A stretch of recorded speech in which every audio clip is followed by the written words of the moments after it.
One of the most understudied areas in the prehistoric American Southwest is a rich cultural complex known as Perry Mesa.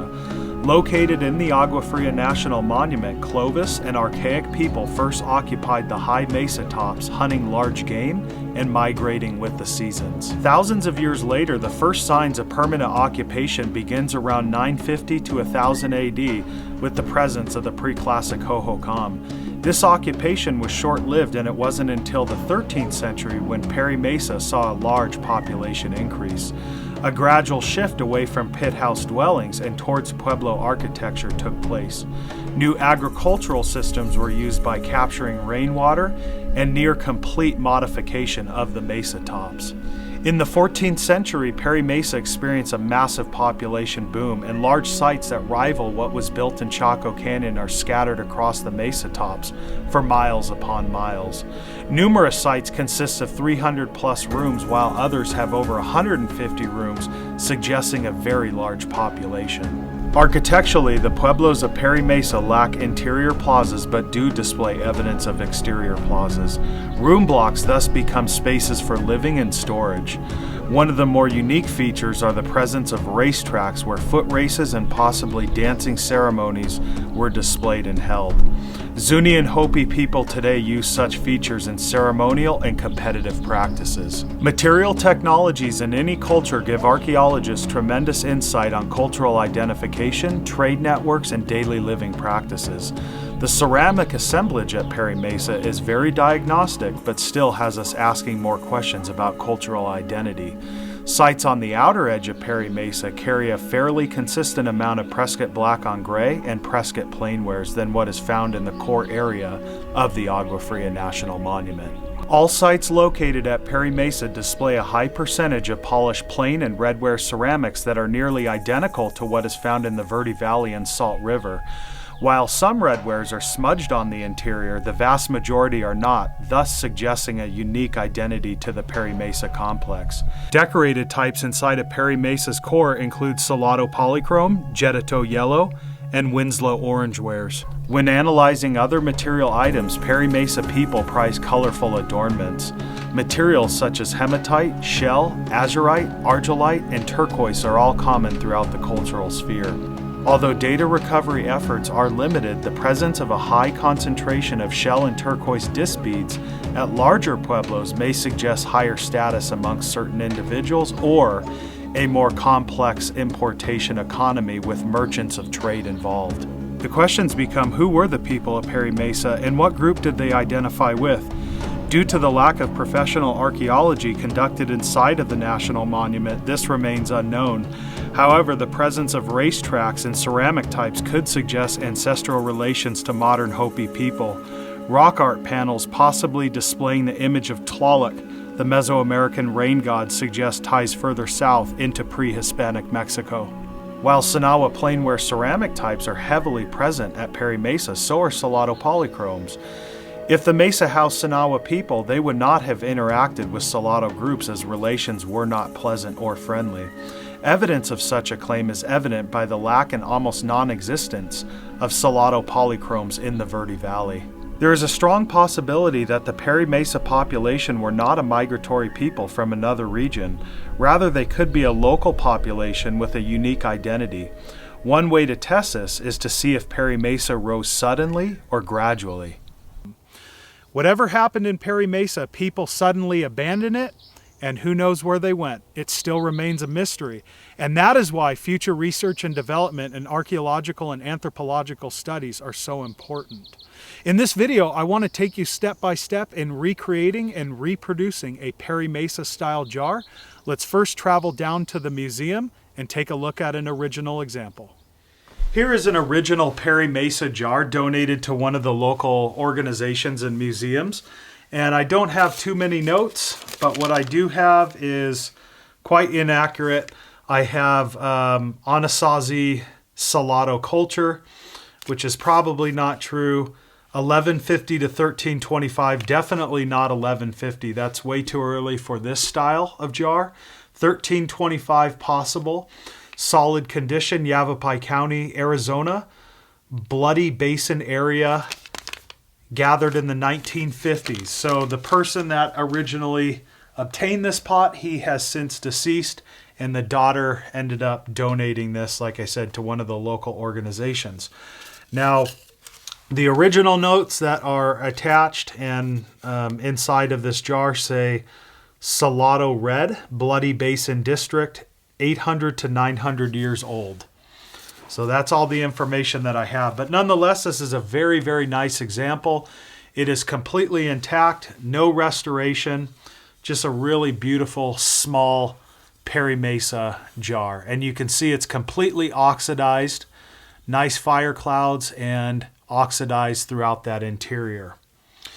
The temper is a local temper to the Agua Fria National Monument or Perry Mesa Complex. It is sandy with a little bit of volcanic material, probably volcanic basalt, I would assume.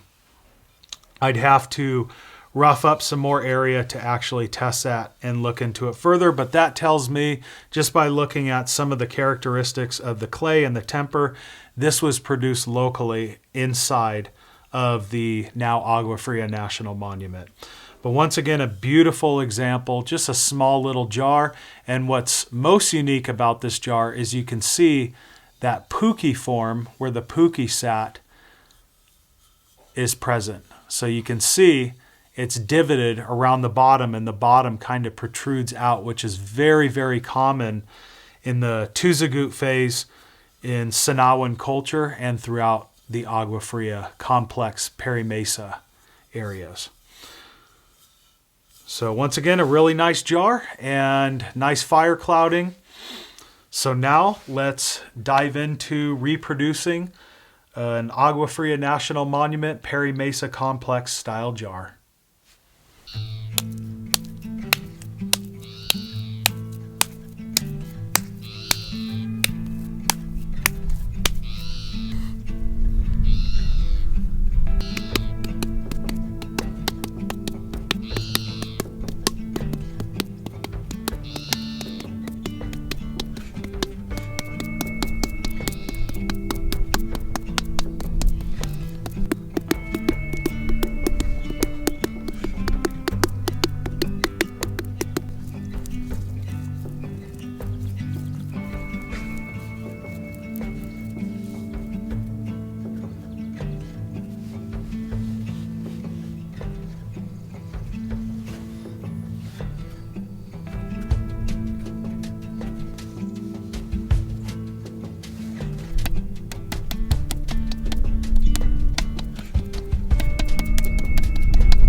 All right, it's been a couple hours since I made this. You can see the jar is now complete. Everything's looking really good. I'll tell you what, if you're up for a challenge, try making pottery in Arizona when it's 3 to 5% humidity during the late May months. It is definitely a difficult task, and especially with the light wind and breeze in the air, but I'm pleased with the results. This pot is drying so fast that I need to bag it up and let it sit in a cool, dark area for the next couple weeks, and once it's completely dry, we will come back outside and fire it.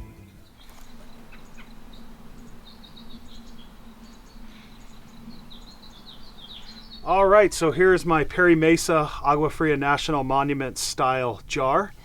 It is completely dry. You can see I stone smooth the exterior and a little bit of the interior on this neck. I have this rim nice and even. I just did that as it cured out with that same smoothing stone. This is ready to be fired. But when I fire pottery, I like to take advantage of the wood resources that I gather and fire a whole bunch of pots at once. So I want to cover the styles that I have here. This one is a copy of a prehistoric Prescott culture bowl. It's quite large. This one would be classic period hohokam. You can see that is painted with a red iron oxide or red hematite. That would be Salt River or Salt Red.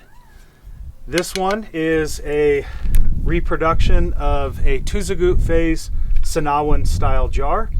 And then of course we have our Perry Mesa style, which these are very, very similar. Again, we have discussed that quite extensive about the similarities in Sinawan culture as well as Perry Mesa. So you can see very, very similar jars. Now these two right here, you can see that nice long protruded neck and that nice flat rim.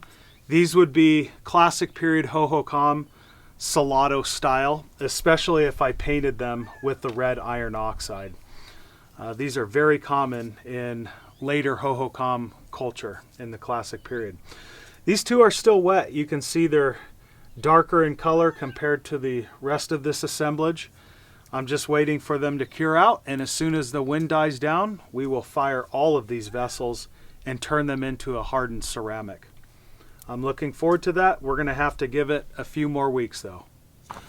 So this is pretty unusual. It is late May and we've had a lot of rain, so it is officially monsoon season. The thunderstorms are here, got a lot of moisture in the air. The winds have also died down, which makes pottery firing safe. So right behind me, you can see I have my preliminary fire going. I'm slowly heating these pots and hopefully it doesn't rain and ruin my results. So I've got my fingers crossed. We are now ready to fire pottery.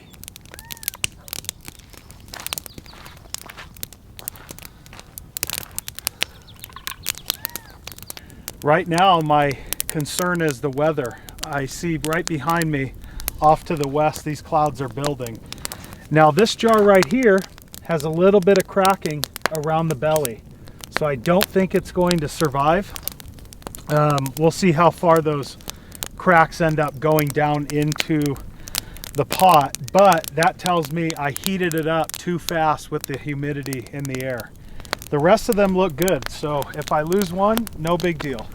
Again, this is a little bit challenging with monsoon season here.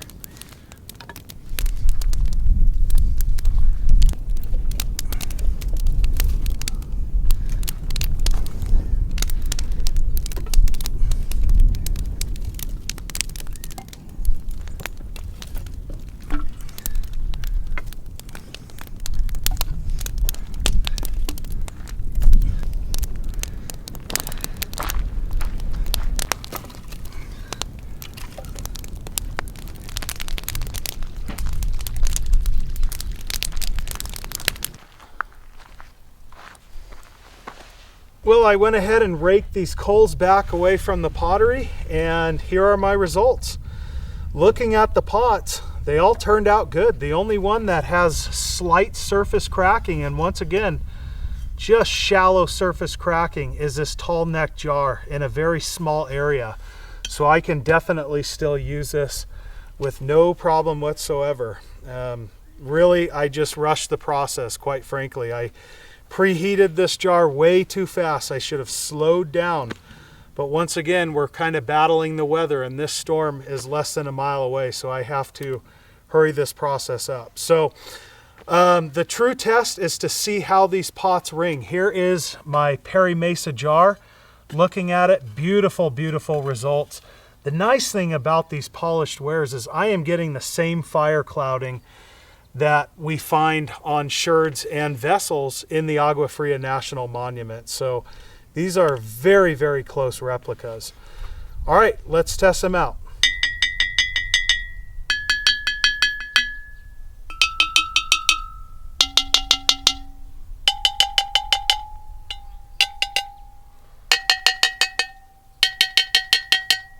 Beautiful. They ring like a bell.